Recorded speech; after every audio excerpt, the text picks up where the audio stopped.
Hey folks, Studio here. So today we're doing a support Twisted Fate replay. Yeah. Now, unfortunately, not a lot of people play support Twisted Fate, especially at 2K Elo. As a matter of fact, they like to say how bad and horrible it is. But we can go into that in the intro to part 2. But because there are so few support TF players, this replay is mine. It's actually the replay that someone else did. Alenshore did covering it from an 1100 perspective, but I thought I'd go a little more in depth because he kind of casted the game as a whole. Might as well just look more at support Twisted Fate, what I'm trying to do, and all that jazz. So we can hop into that replay now, and I hope you'll enjoy it. Okay, so first things first, let's see who's playing who. We got Studio on Twisted Fate.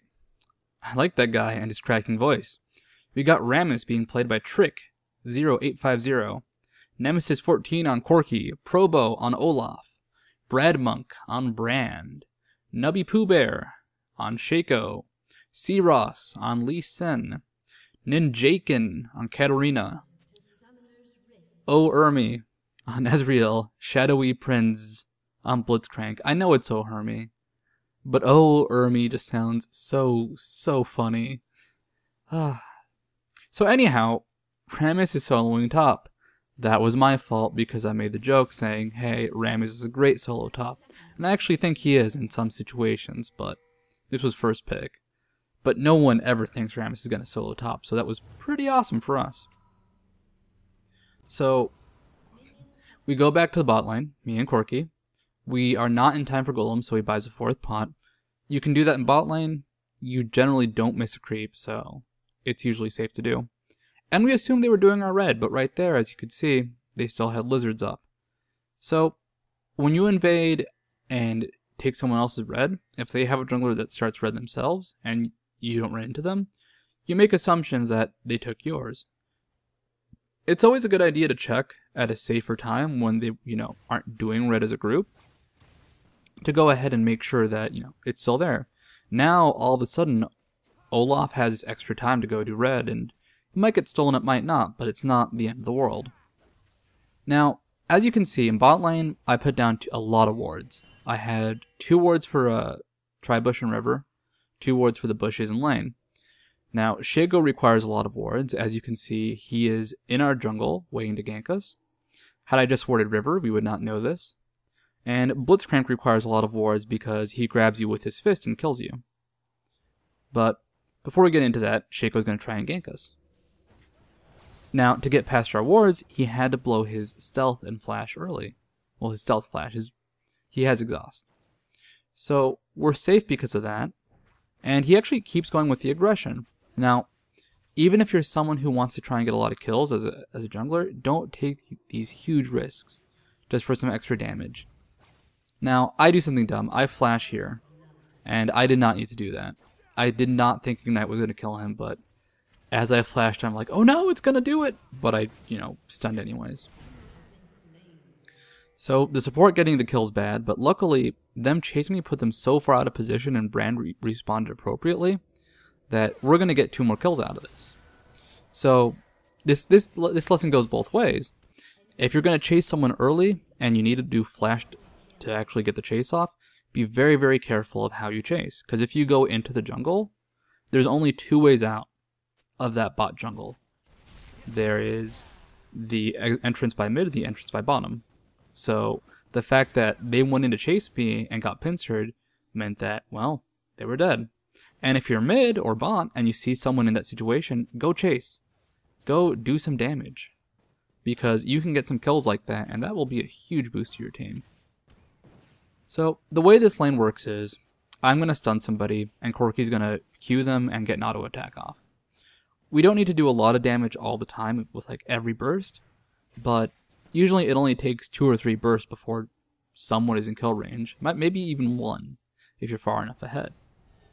So, that's just us playing defensively. Go for the burst and then finish someone off on low.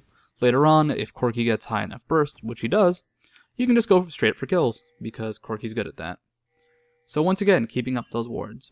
Now, Blitzcrank requires a lot of wards because he grabs you with his fist and kills you.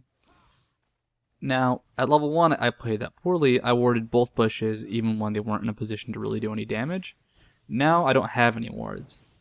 And really makes it unfortunate for us. Also, me hitting that creep was pretty unfortunate. The enemy team really takes advantage of something, though. When they see my gold card is down, they like to go in. Now, this is a problem Twisted Fate has. Once you see his card go down, you know he can't do anything for a few seconds, and when he can, it's going to take a second for him to get that card to the right, well, to gold. If you're fighting, you want gold card up 90% of the time. So right now my gold card's about to fade because they're not letting me get in range, and they're going to attack. And I have to back up and just run away until those few seconds are up. This was a bit of miscommunication. I think it might have been possible for Corky to get to escape if he just Valkyrie'd right away, but Blitzcrank actually flashed in there and interrupted it with his Power Fist. So we both die, I get exhausted, Ezreal dodges the wild cards and need to kill him, and it's just, oh! But it was a good play by the enemy team. I mean, it was a bad play by me. It's like, have you ever seen a Vladimir blood pool in the middle of lane to last hit, and you just kill him because what's he gonna do now? It was the same situation, except instead of a 20-second cooldown, it was a 6-second cooldown. And Probo here, he just gets confused, he's not sure what he was trying to do. He thought Blitzcrank had mana and they were going to go for some weird dive and he wouldn't get out. But no, he didn't. They were just going to see if he was there, try and kill him if he was there, and if not, back up. So, oops, but Probo's cool about it. I really like Probo. He admitted his mistake, and it happens. Now, the scary thing about that is Katarina getting strong, but I don't know, man. I don't know. One kill won't snowball her, but you don't want Katarina to snowball. She really is a strong character.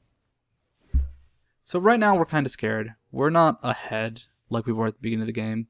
3 people died in that exchange. But we're going to try and keep getting some poke down. If I can get a stun on Ezreal, that's some free damage, especially while Blitzcrank is not nearby.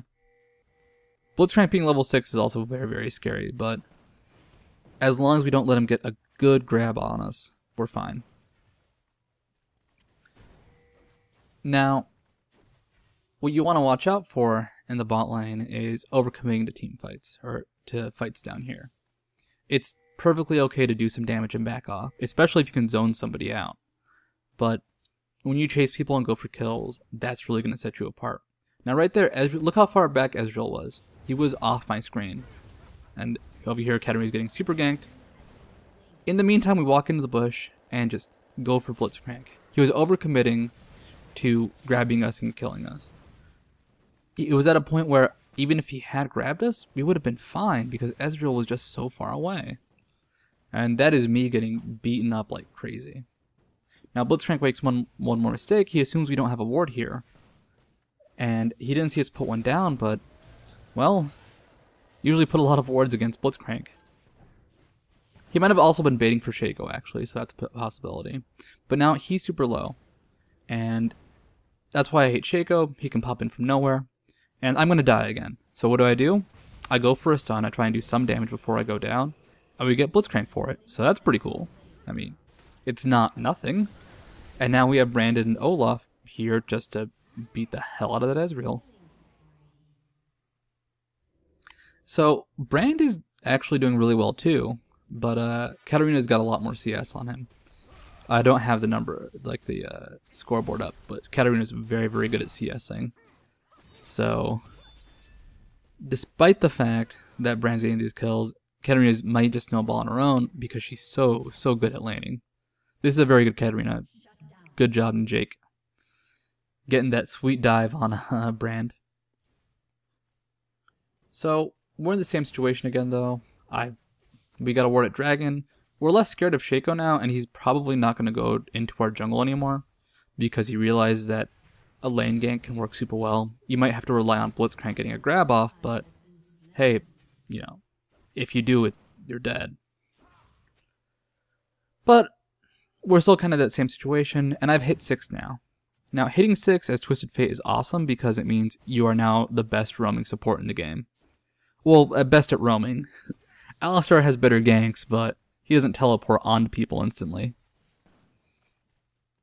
So at any given moment, I can spend 5 seconds running to mid and teleport there to back up a gank or counter a gank. It can be really strong, it can be really powerful, and I also have something to finish and chase Shaco off once he blows his stealth. So that's why I like Twisted Fate support. Now, something you gotta watch out for, especially in solo queue, is communication is not perfect. I'm on Ventrilo or Mumble with that Corki right now, but we're not on Mumble with Brand. So right there, Corki dies, and Brand takes way too long getting into that exchange. But he didn't know we were going to rush in and try and bait that fight. And we assumed, oh yeah, no, he's going to go in. But there was really no reason for us to assume he'd be 100% on top of when we're actually going in the bait. So that was unfortunate, and it happens. And this miscommunication is going to show up here too. I'm going towards mid to try and catch his Katarina.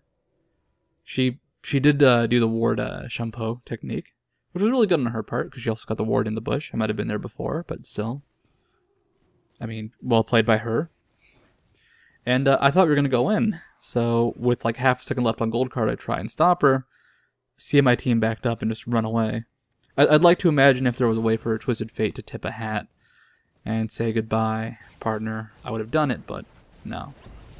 Now, that's just a problem right there where they assumed Blitzcrank would be scary enough.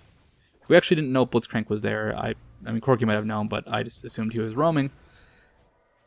But you have to make sure that your team is scary enough to actually do bluffs. So right there they thought, oh no, Blitzcrank can counter them if they try and go for me.